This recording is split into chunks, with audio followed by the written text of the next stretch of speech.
Coreia do Sul e Coreia do Norte. Um é uma das nações mais prósperas, desenvolvidas e livres do mundo, enquanto o outro é um dos países com menos liberdade, mais atrasados e com uma economia péssima. Mas afinal, como que um país que era uma única nação, após sua separação, deu origem a duas economias completamente opostas?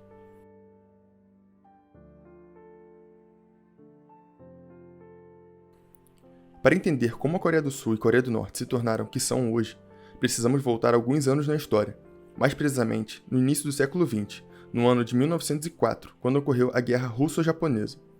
Nessa época, o Japão estava passando por um período de rápida modernização, industrialização e expansão. O país buscava se estabelecer como uma grande potência na região, e para isso, tinha como um de seus objetivos aumentar sua influência sobre seus países vizinhos. Ao mesmo tempo, a Rússia também buscava expandir sua esfera de influência no leste asiático, à medida que expandia seu império e procurava combater a crescente influência e expansão do Japão. Essa rivalidade pelo aumento da dominância dos dois países na região acabou levando à Guerra Russo-Japonesa. O exército japonês era muito bem treinado e equipado, conseguindo uma série de vitórias decisivas contra as forças russas. Um dos fatores-chave para a vitória do Japão foi sua marinha superior, que conseguiu controlar os mares e impedir que os russos recebessem reforços e suprimentos de seu país natal. Essa guerra foi um momento crucial na história do leste asiático, com o Japão saindo vitorioso, sendo a primeira vez na história moderna que uma potência asiática derrotou uma potência europeia, fazendo com que o Japão se estabelecesse como uma potência dominante na região. Essa vitória preparou o terreno para as ambições futuras do Japão na região. Essa guerra não afetou apenas o Japão e a Rússia, que estavam diretamente envolvidos no conflito, mas também a Coreia, que sofreria consequências terríveis após a vitória japonesa. Após a vitória do Japão, em 1905, é assinado então o Tratado de Eusa, onde o Império Coreano se tornou um protetorado do Japão. O período do protetorado japonês sobre a Coreia, entre 1905 e 1910, marcou um momento significativo na história do país. Após a vitória na Guerra Russo-Japonesa, o Japão se estabeleceu firmemente como uma potência dominante na região e buscou estender sua influência sobre a Coreia. Após se tornar o protetor da Coreia, o Japão estabeleceu o poder de controlar o governo coreano e seus negócios. Isso marcou o fim formal da independência coreana e o início de um período de domínio indireto do Japão. Durante esse período, o protetorado japonês teve um impacto significativo nas esferas política, econômica e cultural do país. E em 1910, o Japão fez um movimento decisivo para anexar totalmente a Coreia e torná-la uma parte formal do Império Japonês. Isso foi feito por meio de um tratado controverso, assinado pelo imperador coreano e pelo governo japonês. A anexação foi recebida com ampla oposição do povo coreano, que a viu como uma traição à sua independência e uma violação de sua soberania. A anexação da Coreia foi um grande ponto de virada na história do país, pois marcou o início de um período de intensa dominação e controle japonês. As autoridades japonesas suprimiram a cultura e tradições coreanas, impondo seu próprio modo de vida. Na frente política, as autoridades japonesas buscaram fortalecer seu controle sobre o governo coreano e gradualmente reduziram o poder e a autonomia do imperador coreano e de sua corte. Eles também estabeleceram uma nova estrutura política, na qual o general residente tinha o poder de nomear e remover funcionários do governo e vetar quaisquer decisões tomadas pelo governo coreano. Economicamente, o Japão visava explorar os recursos da Coreia em benefício do Império Japonês. As autoridades japonesas assumiram o controle das principais áreas da economia, como agricultura, mineração e pesca, e impuseram altos impostos ao povo coreano. Isso levou à pobreza e dificuldades generalizadas, aumentando ainda mais a insatisfação do povo coreano com a ocupação japonesa. Apesar desses esforços, no entanto, o povo coreano permaneceu firme em sua resistência contra a ocupação e continuou a perseverar sua herança cultural por meio de vários grupos de resistência e movimentos culturais clandestinos. Durante a ocupação, movimentos pressionaram pela independência coreana. No dia 1º de março de 1919, a Declaração de Independência da Coreia foi lida em um comício em Seul. Ondas de estudantes e cidadãos foram às ruas exigindo independência. Estima-se que 2 milhões de pessoas participaram. O movimento 1º de março, como ficou conhecido, assumiu a forma de manifestações pacíficas, apelando à consciência dos japoneses. Os japoneses, no entanto, responderam com repressão brutal, utilizando seu poderio militar para reprimir as manifestações. Eles prenderam cerca de 47 mil coreanos, dos quais cerca de 10.500 foram indiciados, enquanto cerca de 7.500 foram mortos e 16 mil feridos. Após 35 anos de domínio japonês, a Coreia finalmente conquistou a independência em 1945, no final da Segunda Guerra Mundial. A derrota do Japão pelos aliados na Guerra do Pacífico marcou o fim do Império Japonês e abriu caminho para a libertação de suas colônias, incluindo a Coreia. Após a guerra, o povo coreano estava ansioso para recuperar sua independência e recuperar sua herança cultural. Um governo provisório foi estabelecido em Seul, com líderes de várias organizações políticas e sociais trabalhando para estabelecer as bases para uma nova Coreia independente.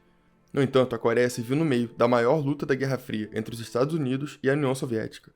A fim de evitar um vácuo de poder após a derrota do Japão, os Estados Unidos e a União Soviética concordaram em ocupar temporariamente o país, com o Paralelo 38 servindo como linha divisória entre suas zonas de controle. Essa divisão deveria ser temporária, mas com o tempo ela se tornou mais sólida, com cada lado buscando estabelecer seu próprio governo e sistema político. À medida que os dois lados se tornavam cada vez mais hostis, o país foi efetivamente dividido em dois estados separados, com o norte comunista sob o controle da União Soviética e seus aliados e o sul democrático sob a influência dos Estados Unidos e seus aliados. A localização do Paralelo 38 estava em um lugar ruim, prejudicando a economia de ambos os lados. A maioria dos recursos industriais e elétricos pesados estavam concentrados ao norte da linha, e a maioria dos recursos industriais e agrícolas leves estavam ao sul. Tanto o norte quanto o sul tiveram que se recuperar, mas o fariam sob diferentes estruturas políticas. No fim da Segunda Guerra Mundial, os Estados Unidos nomearam o líder anticomunista Syngman Rhee para governar a Coreia do Sul. Em maio de 1948, a Coreia do Sul declarou-se uma nação, dando origem à República da Coreia. Enquanto isso, na Coreia do Norte, os soviéticos nomearam Kim Il-sung, que havia servido durante a guerra como major no Exército Vermelho Soviético, como o novo líder de sua zona de ocupação, dando origem à República Popular Democrática da Coreia. E assim, em 1948, os exércitos soviético e americano se retiraram da Península Coreana e, pela primeira vez em 38 anos, os coreanos governavam a Coreia. 5 anos após a divisão do país, o líder comunista da Coreia do Norte, Kim Il-sung, decidiu tentar reunificar a Coreia sob seu controle. Em 25 de junho de 1950, Kim lançou uma invasão surpresa da Coreia do Sul, que se transformou na Guerra da Coreia. Acreditando que a União Soviética havia apoiado a invasão, o presidente dos Estados Unidos, Harry Truman, e seus conselheiros seguiram sua política de contenção, recusando-se a permitir que o comunismo se espalhasse em qualquer lugar do mundo. 2 dias após a invasão, os Estados Unidos reuniram o Conselho de Segurança das Nações Unidas para declarar apoio à Coreia do Sul. Uma coalizão da ONU, liderada pelos Estados Unidos, foi enviada para a Coreia do Sul. O conflito durou de junho de 1950 a julho de 1953 e matou mais de 3 milhões de pessoas, até que uma trégua foi assinada em Panmunjom em 27 de julho de 1953. E nela, os dois países terminaram no mesmo ponto onde começaram, mantendo sua divisão ao longo do Paralelo 38. A economia norte-coreana, desde o fim da guerra até a década de 1970, cresceu a um impressionante ritmo de 15% ao ano, superando rapidamente a pequena economia agrária do Sul. Mas como é possível que esta pequena nação, que acabou de passar por uma guerra logo após sua independência, foi capaz de se tornar uma das economias que mais cresceram no mundo? O ressurgimento da Coreia do Norte aconteceu em grande parte devido a um conjunto único de circunstâncias. No centro de tudo estava o desejo de Kim Il-sung de dominar e controlar toda a nação. Ele rapidamente começou a reescrever a história, proibiu a religião, perseguiu seus oponentes políticos e finalmente se tornou a autoridade suprema para o seu povo. Este novo domínio político estava enraizado na ideologia do Juche, que se traduzia em algo como mestre de si próprio. Kim argumentou que o verdadeiro pico da civilização dependia de ser livre da dependência de outras nações. A maneira de conseguir isso era colocando toda a confiança nele e realizando um enorme sacrifício pelo Estado. Acompanhado de uma enorme propaganda, a imagem do Estado e do próprio Kim foi distorcida para se parecer como a de um patriarca da família. Com uma tradição cultural profundamente enraizada de família e respeitando os mais velhos, esse foi o meio perfeito para o controle social sobre a população da Coreia do Norte. Isso criou a base para controlar e orientar a restauração da nação e da economia. No entanto, contrariando a ideologia do Juche, o ressurgimento da Coreia do Norte foi totalmente dependente de uma grande ajuda das outras nações socialistas. Recebeu hidrelétricas, ferrovias, sistemas de irrigação e equipamentos industriais dos soviéticos e alimentos, petróleo e fertilizantes dos chineses. De 1950 a 1960, a Coreia do Norte chegou a receber o valor de 1,65 bilhões de dólares em ajuda desses países, principalmente da União Soviética. Não só isso, mas a China e os soviéticos perdoaram a Coreia do Norte de suas dívidas da guerra e até enviaram dezenas de milhares de trabalhadores para reconstruir a infraestrutura, restaurar fábricas destruídas e trabalhar nas fazendas. Juntamente com seus vastos recursos, mão de obra barata e uma enorme demanda por commodities das outras nações socialistas, a Coreia do Norte poderia ganhar dinheiro rápido vendendo recursos para eles. 2 anos depois da guerra, a economia da Coreia do Norte estava maior do que nunca. Desde o início, Kim Il-sung estava obcecado em priorizar a indústria pesada, pois, de acordo com ele, isso daria à economia a autossuficiência que tanto prezava. Mas Kim, colocando 80% de todos os recursos para desenvolver a indústria pesada, veio à custa de bens de consumo e, o mais importante, a agricultura. Não só isso, como também as terras e o clima da Coreia do Norte não eram favoráveis à agricultura. Além disso, como o objetivo do Kim Il-sung era tornar a Coreia do Norte autossuficiente, isso fez com que fossem alocadas quantidades exorbitantes de recursos para os militares, criando uma cultura de militarização em todo o país. Todos os homens de 15 a 45 anos e todas as mulheres de 18 a 35 anos eram obrigados a prestar serviço militar. Isso prejudicou dramaticamente o resto da economia, levando ao próximo grande erro da Coreia do Norte. Nos anos 70, em vez de desacelerar os gastos militares e corrigir os desequilíbrios fundamentais da economia, a Coreia do Norte começou a contrair montanhas de dívidas para financiar mais as indústrias pesadas e militares. Devido ao abrandamento das tensões da Guerra Fria, as nações da Europa Ocidental estavam abertas à ideia de emprestar dinheiro à Coreia do Norte. Em apenas 5 anos, a Coreia do Norte assumiu 1,2 bilhão de dólares em dívidas, que eles não tinham capacidade de pagar e não pagaram. Como resultado, mais nenhum país emprestaria à Coreia do Norte a partir de 1976. No início dos anos 90, a Coreia do Norte começava a entrar em um enorme colapso da economia. A maioria de seu orçamento era destinada à sua força militar. Não havia tentativas significativas para quitar sua dívida e ainda era fortemente dependente de outros estados socialistas para se alimentar e se financiar. Mas o mundo estava mudando rapidamente. No final de 1991, a União Soviética entrou em colapso e a China estava passando por reformas. E agora via a Coreia do Norte mais como um incômodo do que como um aliado. As importações de alimentos e a ajuda pararam completamente e as dívidas anteriores não estavam mais sendo perdoadas.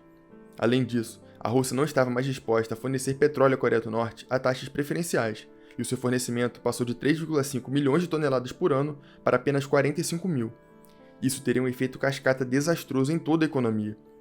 E agora a completa escassez de combustível significou que a mineração de carvão foi interrompida, as usinas de energia foram desligadas e o fertilizante químico não pôde mais ser produzido.